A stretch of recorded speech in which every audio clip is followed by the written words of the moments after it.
Let me show you how to be a good breezy and change your predictions. You know I'm a big fan of everything physics.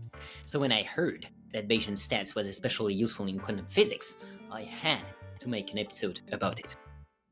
You'll hear from Chris Ferrie, an associate professor at the Center for Quantum Software and Information of the University of Technology, Sydney. Chris also has a foot in industry as a co-founder of Eigensystems, an Australian startup with a mission to democratize access to quantum computing. Of course, we talked about why Bayesian stats are helpful in quantum physics research and about the burning challenges in this line of research, but Chris is also a renowned author. In addition to writing Bayesian probability for babies, he's the author of Quantum Physics for Babies and Quantum Bullshit, How to Ruin Your Life with Advice from Quantum Physics. So we ended up talking about science communication, science education, and a shocking revelation about Ant-Man. A big thank you to one of my best patrons, Stefan Lorenz, for recommending me an episode with Chris. This is Learning Bayesian Statistics, episode 99, recorded January 15, 2024. Show you how to be a good breezy and change your predictions. Hello, my dear Bayesians. I want to share an exciting webinar I have coming up on March 1st with Nathaniel Ford, a fellow PyMC car dev and causal inference expert. In this modeling webinar, Nathaniel will explore the world of causal inference and how propensity scores can be a powerful tool. We will learn how to estimate propensity scores and use them to tackle selection bias in our analysis. If that sounds like fun, go to topmate.io/Alex_Andora to secure your seat. And of course, if you're a patron of the show, you get bonuses like submitting questions in advance, early access to the recordings, etc. You are my favorite listeners after all. Okay, now back to the show. Had to be a good breezy and change your predictions. Chris Ferrie, welcome to Learning Bayesian Statistics. Thanks for having me. Yeah, thanks a lot for taking the time. I'm personally super psyched to have you on. And also, I know a lot of my patrons will be very happy to see you and hear you on the show because they have asked me for a little while now if that was possible to have you on the show. And, apparently nothing is impossible in the Bayesian world. So really thanks a lot for taking the time, Chris. Wow. And let's start by talking about what you're doing these days, right? How would you define the work you're doing nowadays, and what are the topics that you're particularly interested in? Sure, yeah. So I'm an associate professor at the University of Technology, Sydney. I'm also a co-founder of a tech startup company. And both of these kind of have transformed me, like at least hopefully temporarily, into more of a manager than a researcher. So the business is developing small, affordable desktop quantum emulators, trying to kind of beef up, enhance, enable new forms of teaching in quantum programming, which doesn't really exist. And as a professor, I supervise a handful of graduate students and postdocs. I made the mistake, maybe this is like advice for early career researchers, of allowing them all to select their own projects. So I'm supervising students who are all doing separate projects, all chosen by themselves. That means that they get to dive deep into their projects, but I kind of remain at the surface level. If I'd done it over again, I'd do it differently with maybe fewer students and working on topics that really interest me. But unfortunately, that doesn't usually generate much funding because I'm interested in the foundations of quantum physics, and that's more metaphysics, or you might even say philosophy. But it's not bad. I get to help young students advance their careers and learn about new interesting topics, and there's always time in the future to eventually settle down. Yeah, for sure. I didn't know you were also working on an edtech company. Yeah, you wanna tell us a bit more about that? That sounds like fun. Well, I'm an elder millennial. I was born in the early 80s, so that means I have to have side gigs. And yeah, it was something that we were interested in doing at the university because we teach quantum computing at the university. And what I realized was that it's a very abstract thing. and it's usually taught from the context of physics, and physics students are happy to be do what they're told. But computer science students are a little bit more challenging because they want to see something tangible, and they want to build things and see the results of what they build. So we thought about building this kind of thing that they can interact with. And we made some prototypes, and it worked really well in the context of teaching that I do. And we thought, well, and everyone we talked to in our field about this said that they wanted one too. And then that kind of led us to the idea of starting a company. So we're at the stage of we have customers, we've built prototypes, we have customers all around the world, and we'll make a big announcement actually at an event called Quantum Australia, and then people can pre-order them, hopefully for shipping later this year. And it's so the product is a small desktop quantum emulator. Think about like the relationship between 3D printers that are in classrooms and commercial industrial scale 3D printers. So our small classroom thing is emulating the real thing. So, but it does everything that you need to do in the context of teaching, and it'll come with a full kit to teach quantum programming to hopefully eventually down to the high school and elementary school levels. Nice. Yeah, that's super cool. And I am gonna be honest that I don't think I can say I know anything about quantum computing. So why would you like to do that? What do you think will that allow for better education, basically? Why would quantum computing help here? Well, when we make projections into the future, we see that we're going to need the quantum industry will need lots of people, way more people than are in the pipeline now. So that this addresses that market need really. So the reason that we want to do it is to address that market need and do something that we think is best fit for it. Now, as an individual, why would you buy a desktop quantum emulator and learn about quantum programming? Well, I think it appeals to the hobbyist in some sense. If you're someone who like buys new tech stuff on Kickstarter, then this is the sort of thing that you would buy because you're curious about it, or maybe you just want to develop new skills. Eventually, it will be a subject in high school that students can choose, just like they can choose to do coding now in high school and programming.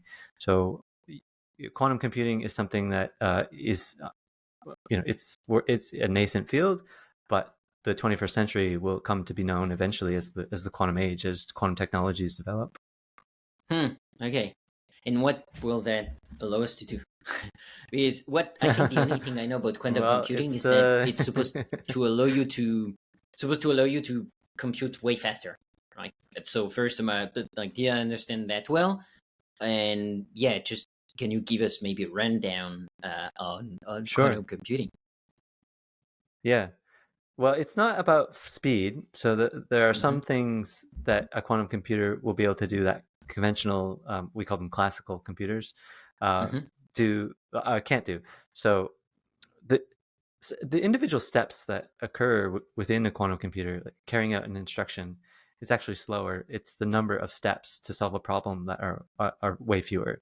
So the device itself is slow, which means that you wouldn't want to use it for simple things like adding numbers. Like there's not going to be a quantum calculator that does addition faster.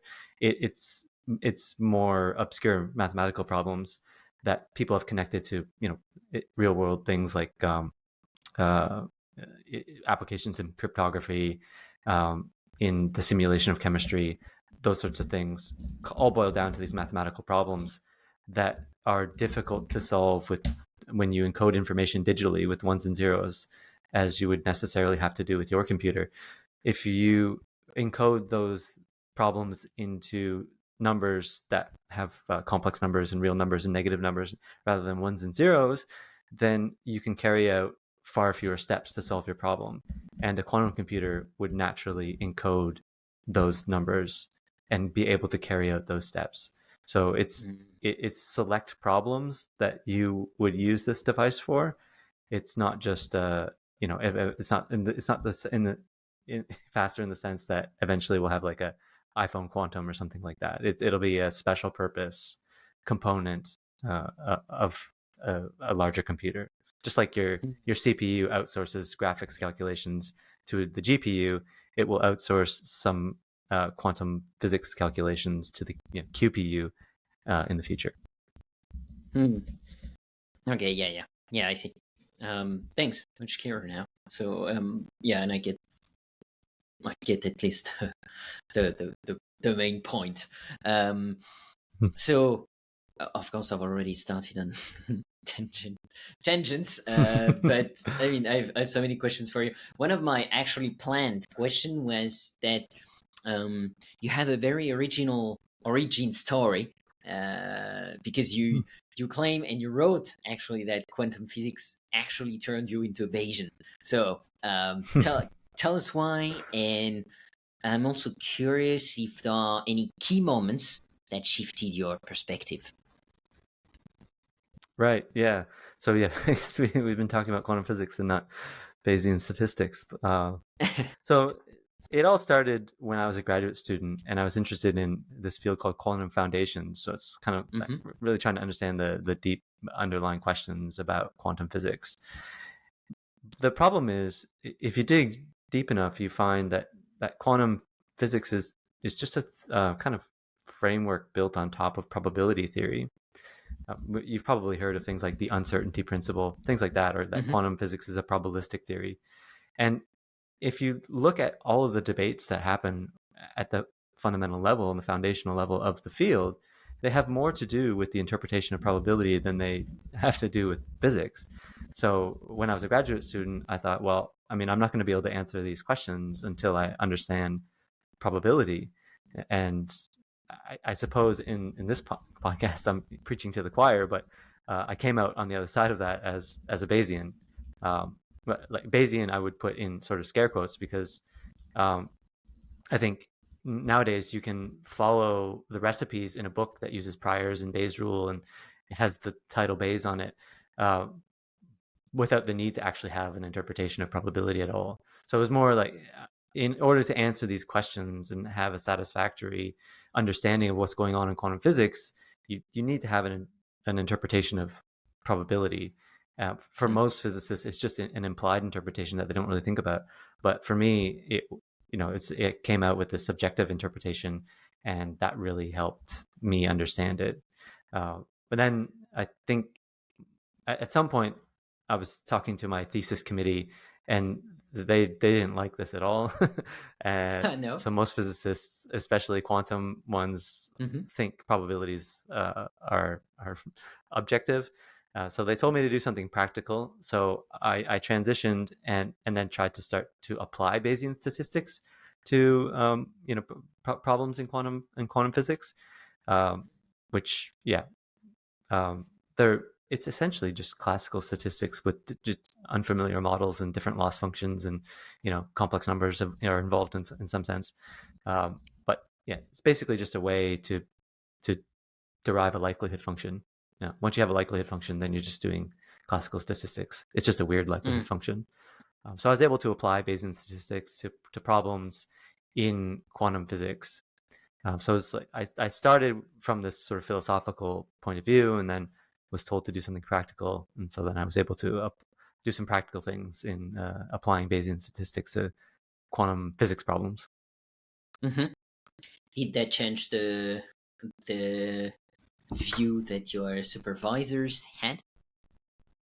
I think to some extent it did. So those techniques and tools that we developed, is 5-6 years later, became popular, and now they're being used in the field, although it's still dominated with frequentist methods. Yeah, interesting. Yeah, in my experience, that's the same. So usually people I talk to came to Bayes through practical concern. Like for instance, a PhD student who was completely blocked on her paper with the classic framework, and then she just tried Bayes because, well, that was one of her last resort, and it solved all of her problems, and now she's just doing that. But that's a very practical motivation, and yeah, I see most people coming from that angle. You're actually more in the outlier side, where you've been more interested in the epistemological point of view, and then shifted to actually doing it. And yeah, actually, what I've seen is to convince people that it's actually useful, just show them, and then they'll be like, "Yeah, that does look good, and that does solve the problem we were having. So why not try that?" Yeah. So in my experience, that's been the same too. And Right. I'm curious, when was that work you did on practical Bayesian inference? When did you do that? Oh god, that's got to be 16, 12, 16 years ago. And so it kind of culminated in, we built this tool, we called it QInfer, and it's basically a sequential Monte Carlo integrator that just naturally was able to solve the kinds of problems that people have in quantum physics. So we, rather than, because it's quite difficult actually to use to use standard tools. Often they don't play nice with complex numbers and things like that. Don't naturally have the kind of loss functions and things that we use in quantum physics, kind of matrix manipulations that we have to do. So and at the time there wasn't that many, right? Like computational Bayesian statistics is a relatively new thing. There was a few tools, but not many. And so we ended up building our own. And it's been used many times over the years. And that was maybe 10 years ago. I stepped back from that and handed it off to the next graduate student.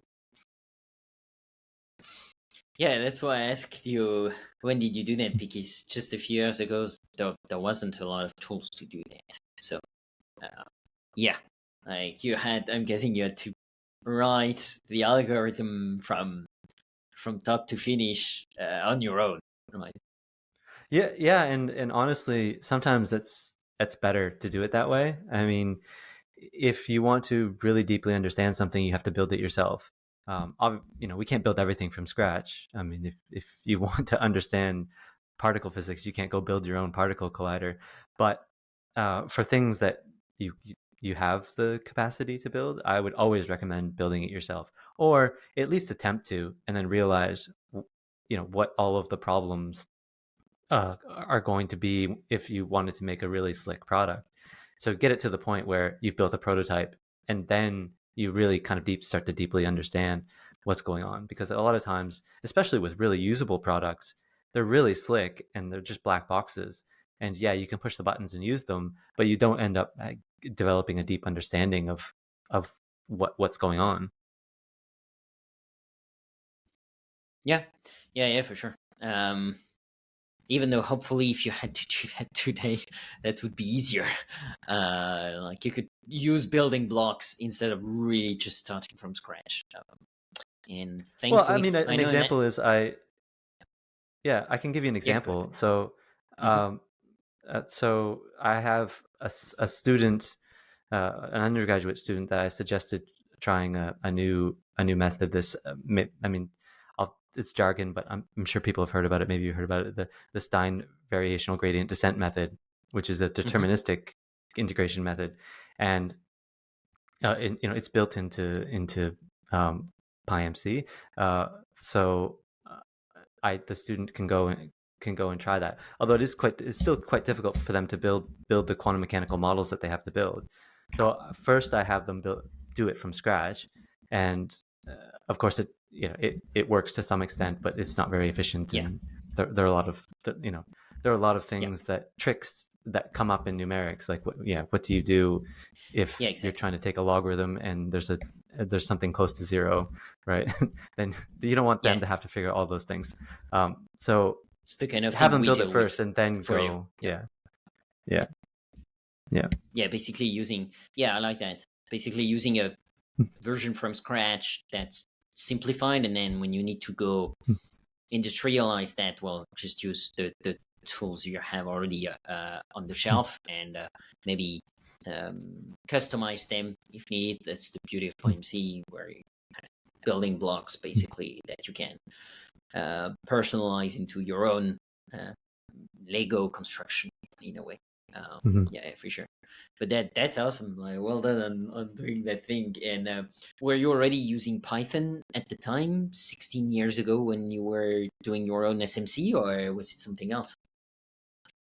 No, the first version was built in MATLAB, but as as you might anticipate, we ran into license issues when we ended up using every one of the entire university's global optimization toolbox licenses. And so then we thought, well, this is silly. So then we moved over to Python. Now the first one, it was kind of like the transition. So we had an early version built in 2.7, and then we moved to 3. Nice. Yeah, it's really fun. Yeah, in SMC, I know there are also some like you can do that for with PyMC now. So yeah, if one of your students is interested, they can contact me, and I'll direct them to the persons who like doing that on the PyMC community. And Great. you personally, do you have any specific instances to share or insights that you gained by adopting a Bayesian approach in your research? I mean, it's hard to know, I suppose. I mean, I haven't given it a lot of thought, right? Because it wasn't like I had this problem and classical techniques weren't working for me, and then I switched over and found a particular set of Bayesian techniques that ended up working. I recommend it to people because a lot of times, especially when you're thinking about things deeply and foundationally, like what do these things mean in quantum physics? I always go back to simple classical examples and say, if you can understand this, or I guess it's a more negative thing, like if you can't understand this, then you're not going to even have a chance at understanding the more complicated thing. So I go back to coin tosses and I say, okay, what does it mean in the context of a coin toss? And if you don't understand it there, you're not going to understand the quantum version of it. And the subjective interpretation of probability just makes things more natural. I mean, it gives you a framework for thinking about things that you can always build on, rather than the classical approach, which it doesn't give you that framework at all. It's just grasping at straws and saying, okay, what recipes work in this situation, and there isn't one coherent framework sitting behind it. Whereas the subjective interpretation gives you that, and so you might not. Yeah, you might not. It's not like it gives you a specific set of tools that you can apply in every situation, but it gives you that that footing, that foundation that you can build upon, and always have that level of comfort, philosophical comfort, saying, I understand, I know what's going on. Yeah, for sure. And to build on that question, do you have a favorite study or paper of yours where you used some Bayesian stuff at one point? I'm curious to see, and I'm guessing listeners too, curious to see where Bayesian Stats is useful when you do research in quantum physics. Yeah, there's lots of papers. I think most of them would be readable for someone coming from Bayesian statistics without knowledge of quantum physics. Because again, I try to frame it in this way where the quantum physics, the only point of the quantum physics is to arrive at the likelihood function, and once you have that, then you can just do all the things that you're used to doing. Is it because your likelihood functions are always extremely exotic? Yeah, so they're not. So the standard simple quantum experiment would be about estimating the parameter in a multinomial distribution. So you can think of a quantum experiment as rolling a die and trying to estimate the probabilities for the faces of the die. Yeah, but the thing is, we don't we have like loss functions that, I mean, there's some matrices and things in there, and then the issue is like we have these loss functions that aren't ever used in classical statistics, and so a lot of the results just don't apply. So you can sometimes appeal to like the law of large numbers or some of these these theorems, but they, strictly speaking, our models don't really adhere to the assumptions that go into those theorems. So not only do we have weird loss functions, the allowed probabilities for the faces of the die are constrained in a weird way that relates to a positivity of some matrix that sits down the pipeline. So it's so oftentimes you would if you did it naively, you would end up estimating things that make probabilities negative, which obviously doesn't make sense. So there's weird constraints. There's atypical statistical models, and then the loss functions that we use are quite different. So, but if you know enough statistics and can accept that there are different, the possibilities extend beyond what you're used to, then you can work with it. A lot of times the things that you naturally try don't work, but it is still just a classical statistical problem. There was one paper where we were trying to find another way to phrase a standard problem in parameter estimation in quantum physics is the parameter that you're trying to estimate is itself a matrix. So it's not a real value. It's not a real valued vector. It's a complex valued matrix, and that's the thing you're trying to estimate. So I don't know if you're doing like density estimation, that sort of thing, it's similar to that. But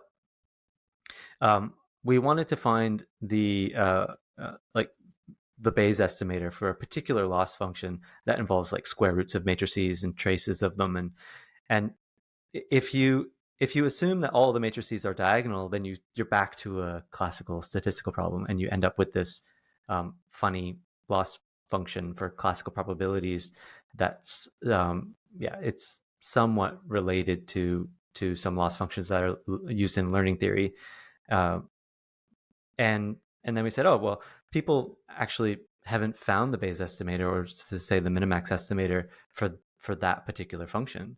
So our quantum result immediately implied a result just that was purely classical, and the title of the paper is estimating the bias of a noisy coin. So it's this actually crops up in social some social studies. So if I ask you if you cheat on your taxes, you're going to say no. So how do they do the sampling? What they do is they introduce some randomness. So they'll say, okay, roll a die. If the die comes up 1, say yes no matter what. And so that the person who says yes can always claim that the die came up 1, and so they feel like they can be honest. But if that probability of people cheating is really low, then you might get only 1 or 2 people saying yes, but 1 in 6 times they were supposed to say yes anyway. So if you just naively kind of did methods of moments or some linear inversion, you would come up with negative probabilities. So this is exactly a problem that's embedded in a quantum mechanical problem. And so sometimes there's some nice overlap there. Yeah, for sure. That sounds like fun. And for sure, if you can add these papers to the show notes, please do, because I'm pretty sure listeners are going to be happy to check those out. I already put some cool links in the show notes for people, but definitely papers are always appreciated. So feel free to do that. This is a safe place where we can all share our love for academic papers, Chris. So feel free to do Great. Yeah, I should warn the listeners though. Yeah, a lot of them are they're cavalier like a typical physicist. So it's very we often take a conceptual sort of approach to these things. Okay, interesting. Well, I'll read it because, yeah, it must be pretty different from a statistics paper. But I don't think I've ever read a quantum physics paper. So, yeah, for sure. I think I'm gonna start by your books, though. Your books for children. I'm embarrassed to say I think Sure. I'm gonna learn a lot from them. So I'm gonna start by that and work my way up to your papers. Sounds much clearer. And maybe before actually talking about a bit more about quantum physics and what you do, and also the work you do on your children's books, but also science communication in general, I'd like to keep talking a bit more about Bayesian stats, because I'm always curious when I talk to a practitioner like you, and so someone who is not by training a statistician, but someone who really uses Bayesian statistics for their area of expertise. What do you see as the biggest pain points in the Bayesian workflow right now? I think, as I mentioned before, the software that is typically used off the shelf doesn't accommodate the quirks and yeah, things that come up in quantum models. So some of them, they just won't accept complex numbers, for example. So when I first attempted to use TensorFlow way back, TensorFlow 1, you couldn't even use complex numbers, right? So a lot of times you're like forced to go back to the source code, and at that point, it's like, you might as well just build it yourself. So it's, yeah, complex numbers, matrix manipulations. We often have, as I said, lots of constraints, and when you attempt to use something out of the box, if it works at all, your whole screen is filled with warnings, and it isn't as nice as the demos of the software. So I think for me, and possibly for people that are running models with lots of constraints, this is the biggest pain point at the moment. Is that yeah, obviously the models will the software will accommodate constraints, but it doesn't seem to do so in a way that's natural and easy. Yeah. So ideally, that, like, in an ideal world, that would be what you'd like to see to help adoption of Bayesian technique. Yeah, I mean, like a really concrete example would be, I want to do sequential Monte Carlo on some just simple estimate. Say, I'm doing an experiment where I roll a die several times, and I want to estimate the probabilities. It's of some biased die, but the probabilities come with a long list of linear constraints. So not any probability will do. How, when you're doing the resampling, how what is it that the software is doing to accommodate those constraints, right? So the standard approach is like, well, it doesn't really matter because there is no constraints, and so you can just throw a Gaussian on it, and it nothing. Yeah, it's simple. But when you have these constraints, it makes things far more challenging, and sometimes the software just doesn't accommodate those. Yeah, no, for sure. I understand your pain. And I'd like to, make your wish come true, but that's a hard one, because in here you kind of like, you're hitting a limitation, I would say, of the development process, where you have to choose at some point if your package is going to be general or specific. And packages like Stan, PyMC, TensorFlow, they have to be general because they are adopted by so many people with so many different backgrounds and so many different uses, that we have to make choices that are going to work for most people, and that are going to be optimal for most use cases. But that means for sure, it's like if you're trying to accommodate everybody, nobody's going to be accommodated perfectly, right? So yeah, like it seems to me like someone should go there and basically build a package on top of PyMC that just like addresses what you folks' pain points are in quantum physics, basically. I know there is such a package for astrophysicists. Of course, I don't remember the package name right now, but I'll try to remember and put that in the show notes. And I know that package built on top of PyMC is really, really used a lot in the astrophysics field. I'm not aware of any package like that in the quantum physics realm. But if any listeners know about that, please reach out to me and I'll pass that on to Chris. I'm sure his PhD students are going to be grateful. Yeah. So, or if anybody wants to do that, well, get in contact with Chris. I'm sure he would have valuable points for you about what he'd like to see in particular. I think it's honestly there's a research question in there as well, right? At least when we were doing it, that particular method that we were using, it wasn't, it was never applied or developed in the context of constraints. And so what you do when you're faced with constraints, it is at the time anyway, it was like sort of an open research question. So yeah, it's fair that the software just doesn't solve it for you because it may not be there may not be an actual solution yet. Yeah, that's a good point also.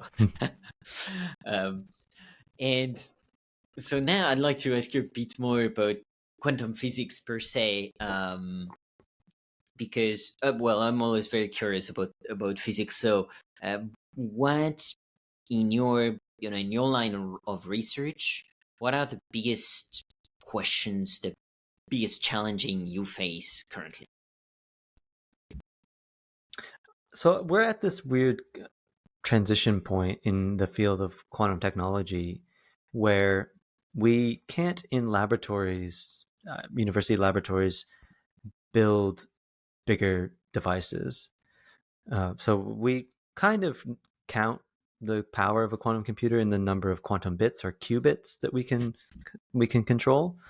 And it's nowadays it's very easy to get one qubit. I mean, 15, 20 years ago, that was very difficult. But now there are many different modalities, trapping atoms, using states of light. All of these sorts of things can now be used to encode a single qubit. And that can be done in the standard physics lab. Going beyond that becomes more difficult and you need much more funding to do it. But going much further beyond that is not a possibility within an academic context. And so you need some large government organization or collaboration to do it, or you need industry to take over. So we're at that cusp where the largest devices are ones that are being developed by companies like IBM, Google, startup companies like Rigetti, IonQ. There's a whole host of them now, and that what they're doing obviously is secret now. So it's a weird place to be. I can't tell you. I can make guesses about where they are, what they're doing, what their problems are. But if they wanted my help, I'd have to sign an NDA or they'd have to pay me, and I wouldn't be able to tell you. So we've kind of transitioned into this new time in the last 5 to 10 years, where we're moving out of university research labs into government and company and multinational company R&D labs, and they have the same problems but at a larger scale that university researchers had, which is just that to maintain the state of an isolated quantum system is very difficult. Any interaction, like some cosmic ray that comes in that you obviously can't control, will degrade the information that's being encoded in these systems. And so they're very fragile. We need to work out ways to provide better isolation, but complete isolation is not good either, because you have to control them to carry out the instructions that you want. So it's kind of this catch-22 where you want it to be completely isolated from everything except for when you want to actually go in there and manipulate it in some way. So yeah, these are the problems, and I think theoretically there's still that big question about can it even be done? Can we even build a quantum computer?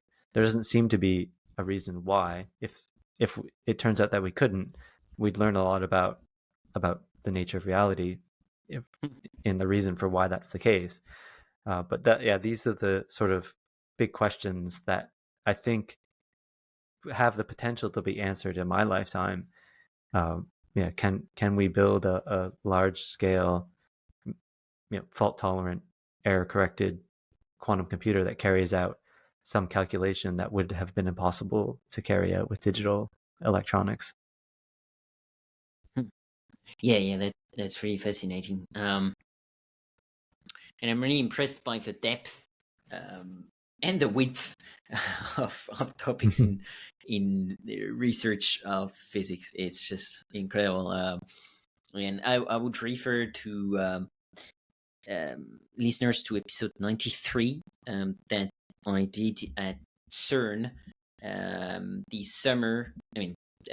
2023 summer, where we went deep on what do they do at CERN, what type of research, what does that mean, why even do that, and you'll see some cross topics with what Chris is talking about, but also things that are completely different, and that's just incredible to see how wide these fields are, and that sounds to me that's pretty incredible, because in the end that's just trying to understand the universe. So it's kind of doing the same thing, but it brings you to directions that are completely different, and that's really one of the fascinating things I think of these topics. And of course, go to the video version of the episode 93. You have the audio version if you have, but that was a video documentary inside CERN. So I highly recommend checking out the YouTube link that I will put in the show notes. And actually, I'm curious, Chris, about also because now you, as you were saying, you kind of have a management role, which implies thinking a lot about the future.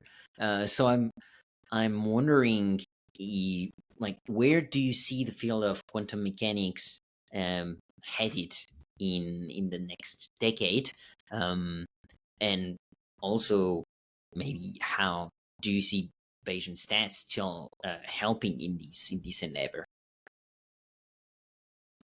That's a good question. I think much like astronomy, for example, Bayesian techniques will see a wider adoption, because at the moment, the way that a laboratory quantum physics experiment happens is kind of really foreign to someone who does like machine learning or data science, where you have some data set and then you need to analyze it.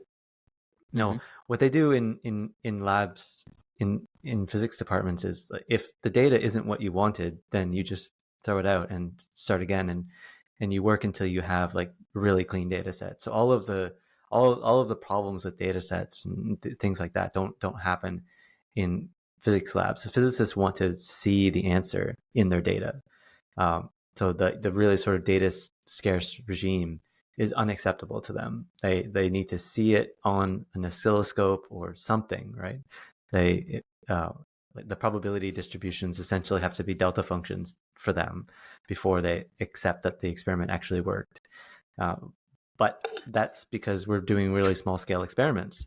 Once those experiments grow and become large, we won't be able to do that anymore, right? Like if an experiment takes a week to run, you're not going to say do it over again until you see a nicer data. You're just going to have to accept that that's the data set, and you have to, you know, get as much information out of it as possible, and that's going to require utilizing the assumptions that you're making in a sensible way, which will lead you to sort of Bayesian techniques. So I think we will see wider and wider adoption within the quantum research fields of Bayesian techniques going into the future, much like we have in the last decade, 2 decades in astronomy. Yeah, fascinating. And I mean, I really hope that these big questions you were talking about are going to be answered, at least some of them, because I'm just so curious about that. That would be just fascinating to have some of these answers at least come our way in the coming years. Mainly, I would say personally, I'm very interested in the interaction of relativity and quantum physics, and how you can merge that. And so that's definitely would be incredible to at least understand that a bit better. And I'm also fascinated by the fact that how do you do the experiments on this realm? For now, it's just super super complicated. Yeah, I think it's those are huge questions. I don't even think we've really formulated the questions correctly. I mean, that's sort of my take on it. You know, we have a theory that works really well at the moment. In every regime we can test, our current best model, quantum field theory, works incredibly well. You know, it's places that we don't even understand, like inside the event horizon of a black hole. In principle, we can't even go there to get the data that we would need to find out if the theory works there. So it's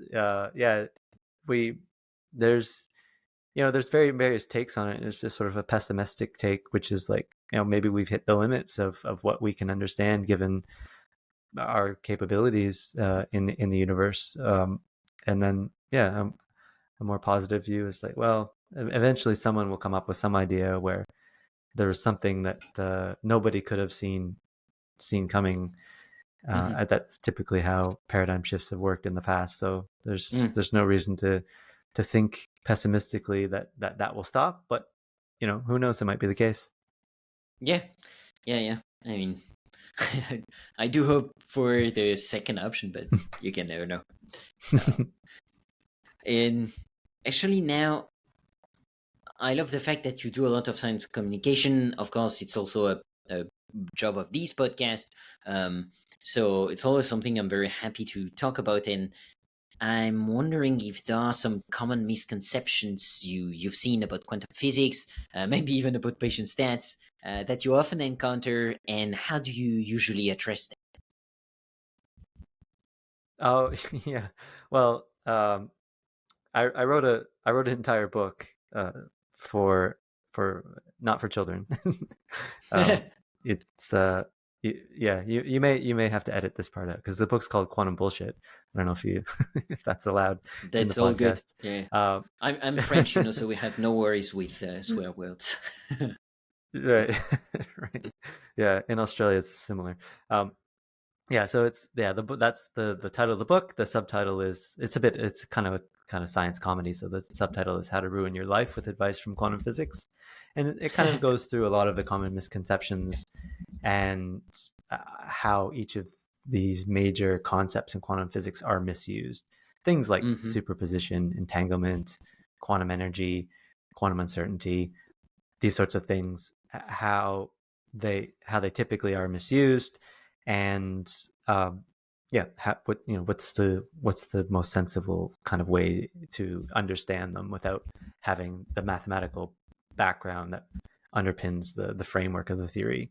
So yeah, there's lots of them, and if you want the comprehensive list, definitely check out the book. I can give you a typical example is the idea that superposition means things can be in two places at once.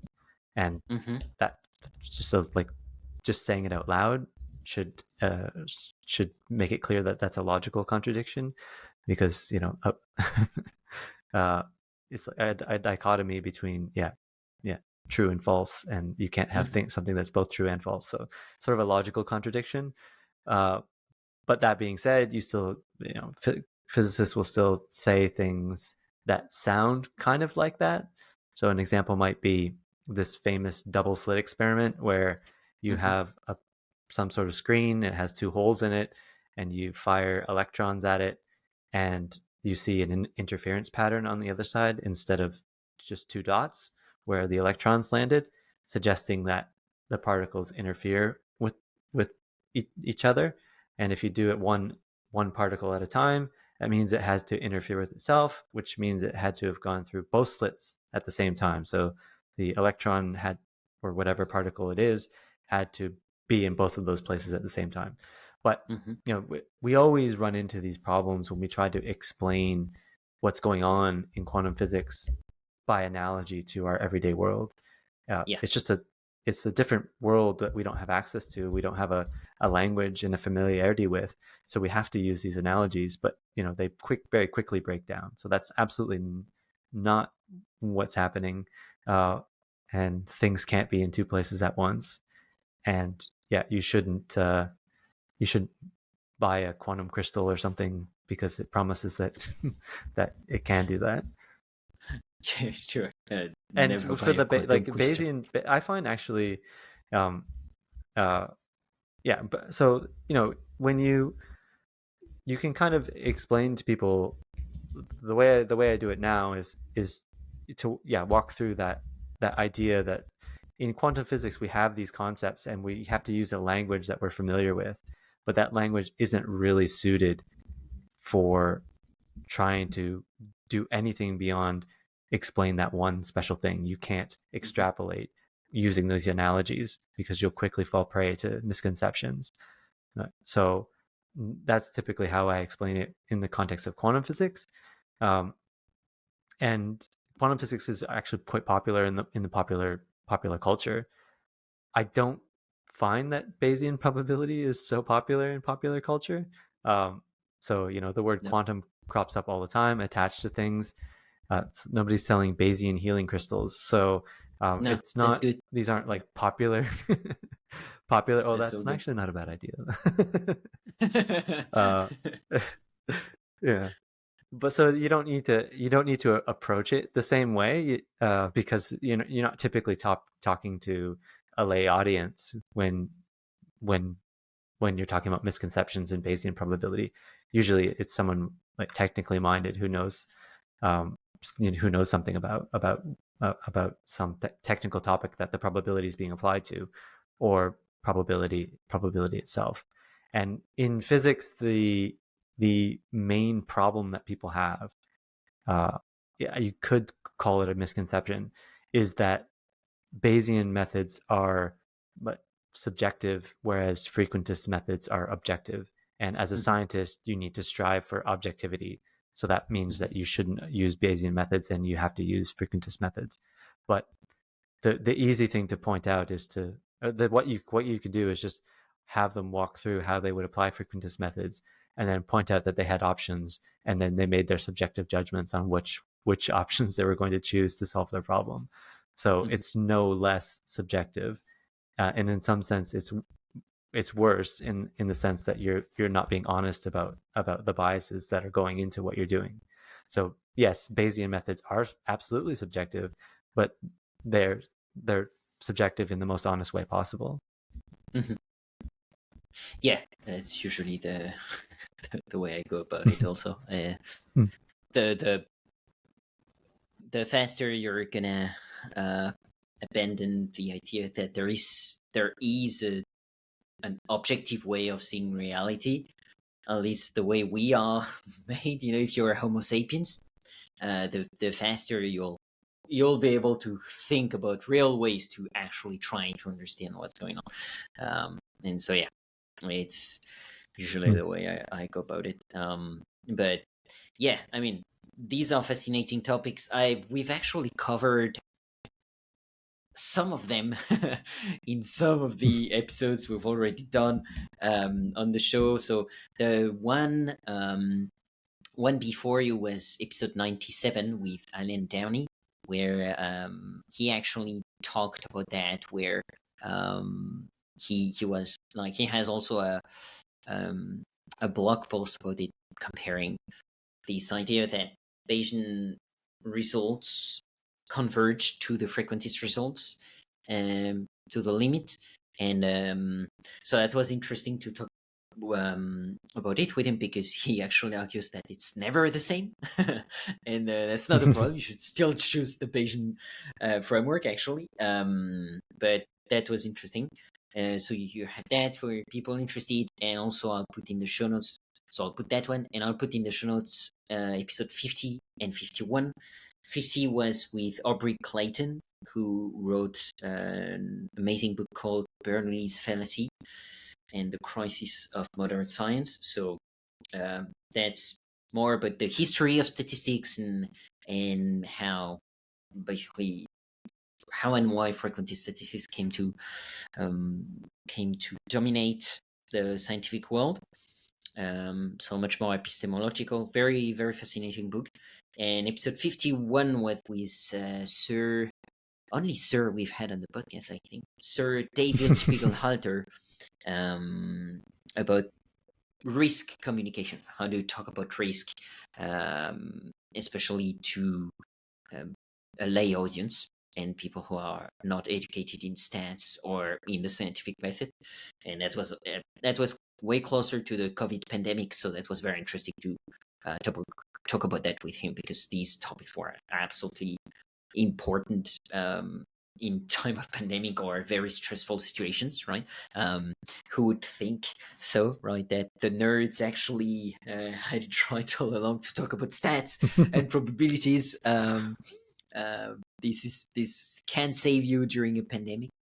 But yeah, I mean, this is also something that I think must be added in these discussions. Like, often it's not really in the papers that you see these misconceptions, but it's more in the way the papers are interpreted by people who are not equipped to read the papers.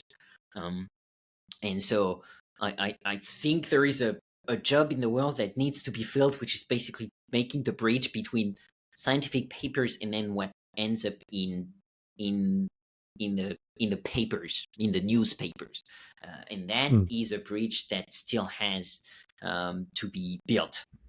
To me, and we're trying to do that in a way with our work, but it's just like, it's still so much things to do still, and most of the time, sometimes my game is really to do that. It's try and see what people are talking about on Instagram or stuff like that, and then actually try and go to the source that they are supposed to quote, to cite, and then you see that basically it's just like the first person who reported on the paper did understand the paper, or just read the abstract and the title, and then just everybody cite that first source. So basically the first error is just like trickled down, and that's just fascinating.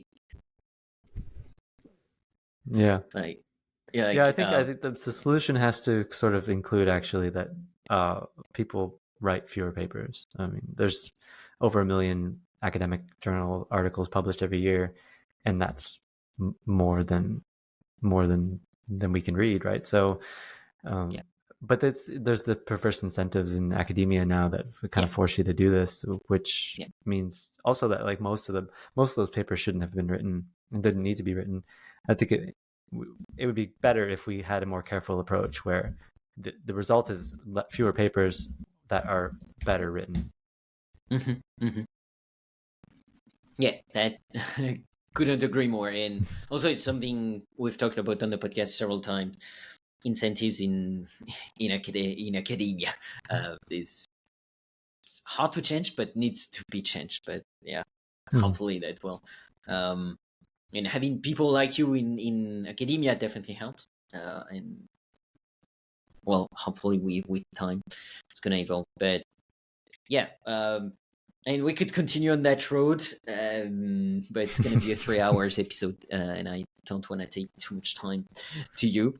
And actually, it's the very first episode that we do where we are actually time traveling, right? Because it's still January 15 for me at night, and it is January 16 in the morning for Chris. So thank you for calling from the future, Chris. Yeah, we solved the Blastus problem. The sun rises tomorrow. Yeah, I can tell you that. Yeah, I can see for now no apocalypse, so that's cool. I'm glad about that. Yeah, I had other things to add about your very good points about communication and so on, but of course I think I forgot about them. I will just refer people to the show notes. I'm gonna put the episodes I mentioned in there. And oh yeah, one thing, I tracked down the Python package I was talking about for astrophysics. So the package is actually called Exoplanet, and it's a package that's built on top of PyMC to do probabilistic modeling of time series data in astronomy with a focus on observations of exoplanets. So I put the notes, the link already in the show notes, and that's developed mainly by Dan Furman Mackey. So yeah, people who are working on that, definitely take a look. That's a very cool package, very well maintained. So Chris, I've already taken a lot of time from you, but I'm curious. I want to talk a bit about your children's book, of course. You've written about quantum physics, about general relativity, Bayesian statistics. Also, you've written a book, I think, about that. First, I'm definitely going to buy those books if one day I have kids. that's for sure. I'm not going to read them stories about crystals and things like that. Much more about that kind of thing. No, first, kidding aside, that I think that's a very good service you're making, because definitely there is a big lack of scientific culture. I would say in general in the audience, just understanding probability. Like the main thing I have to face is often, things like, well, you said that thing would happen with a 30% chance. It didn't happen, hence the model was wrong. And that's just like this part of the misconceptions on the part of this is the burden of a statistician. But I think it's extremely important to make people more aware of the scientific methods, more scientific savvy. First, because it's way more interesting than what pop culture makes it look like. You don't have to be crazy. You don't have to wear a white coat. You don't have to be a genius to understand science. And you don't have to be a genius to use science. So, yeah, I think it's extremely important what you're doing. And mainly, to go to my question, how do you approach simplifying such complex topics for young minds? And how do you think about the way you teach that? Yeah, that's a good question. I think you hit on a lot of good points. And there's a lot of obvious traps that people fall into, right? That you might think, well, science that is boring, so we need to spice it up.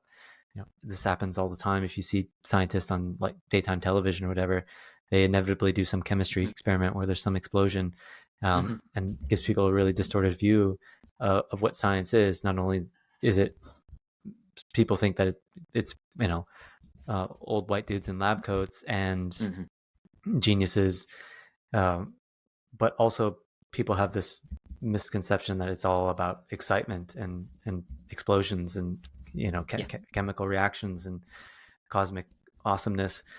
But science is at its core this fundamental framework for navigating the world in the most sensible way possible.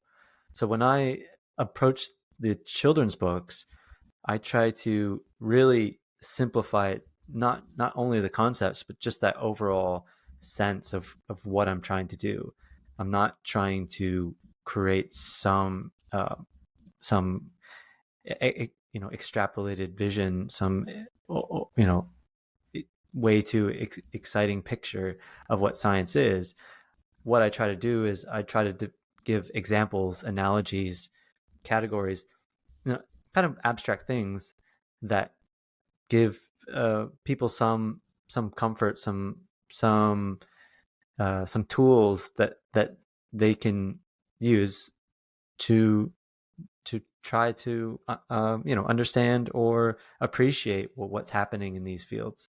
So in saying that, it becomes obvious that the books are for parents, not necessarily for babies.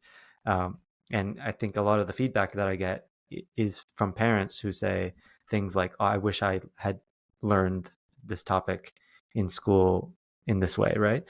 And it all boils down to this notion that when we learn things, what we're doing is just building up our repertoire of analogies that we can use to understand them. And the more that you have, the better, right? And the sooner you start, the better. I think there is a misconception that like there's one unique, special way to understand a concept, and if it's only told to you in that way, some light bulb moment will happen in which you all of a sudden understand it. But that's just not how it works in reality. How it works is you, at some point in the future, you say, "Oh, I feel like I understand that," but there wasn't a turning point. There wasn't a light bulb moment. There wasn't a switch. It was just time and building up those analogies and examples that at some point you just feel comfortable, and that's all there is to it.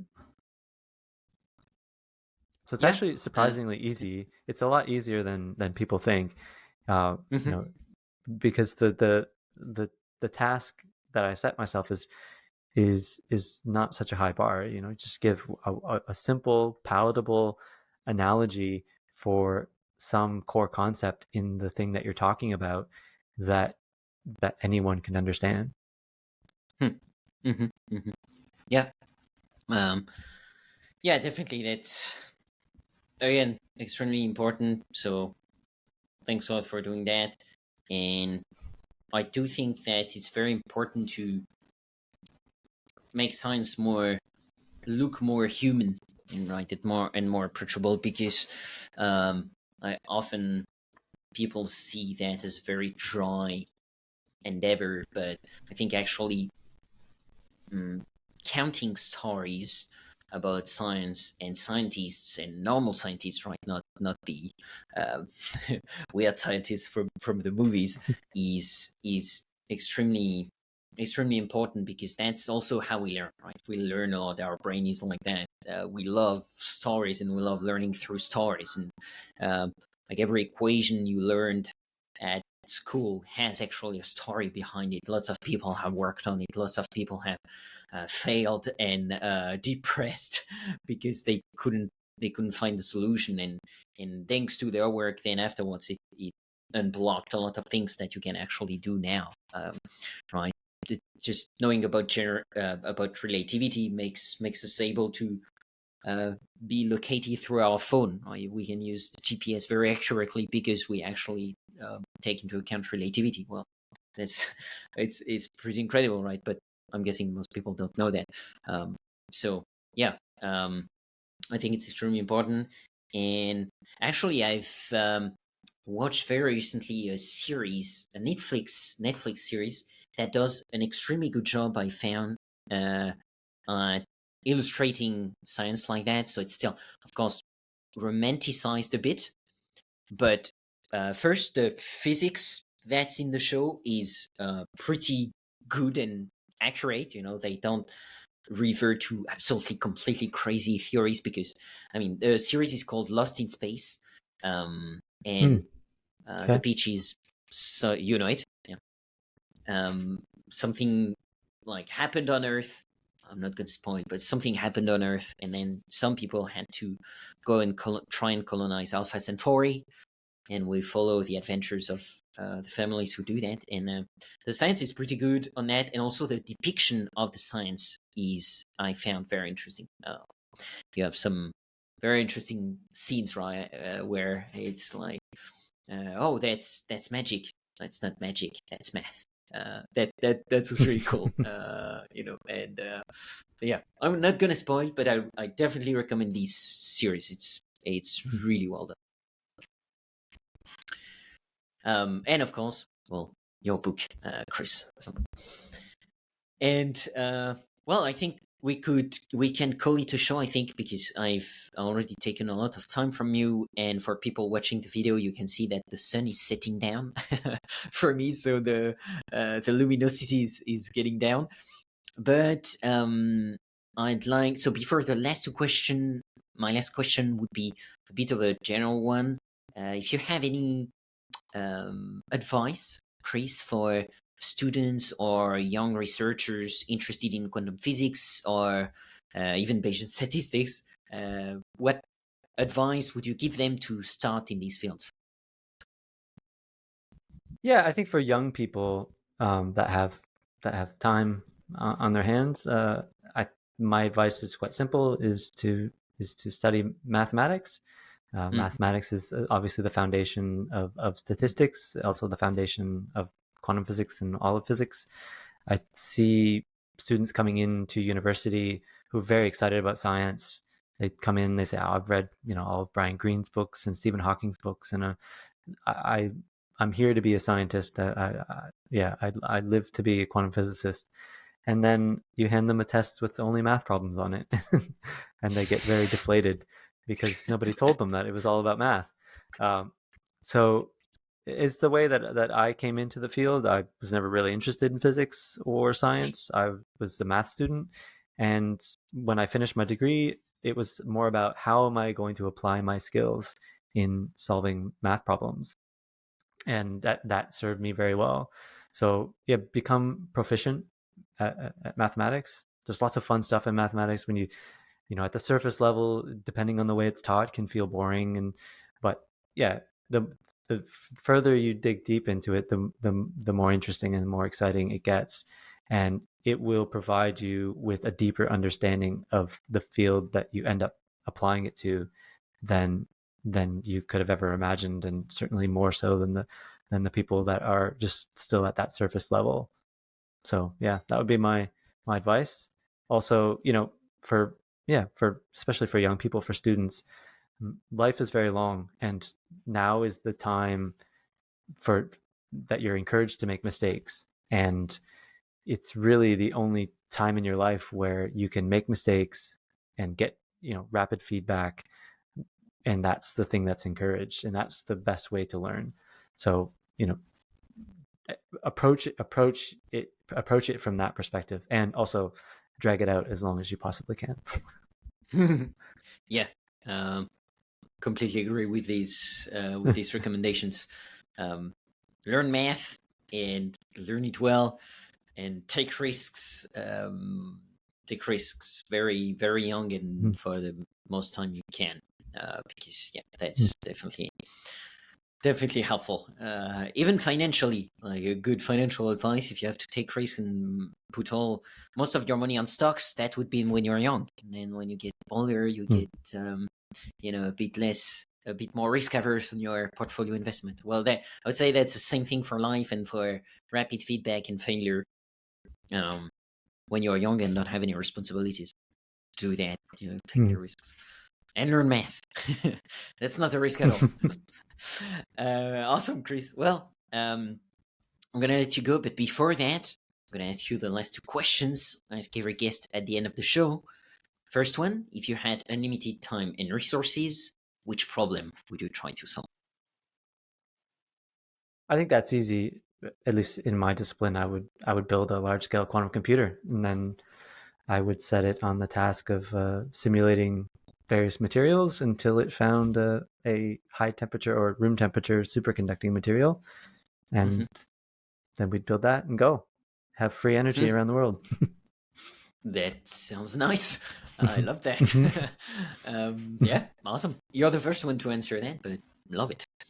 And second question, if you could have dinner with any great scientific mind, dead, alive, or fictional, who would it be?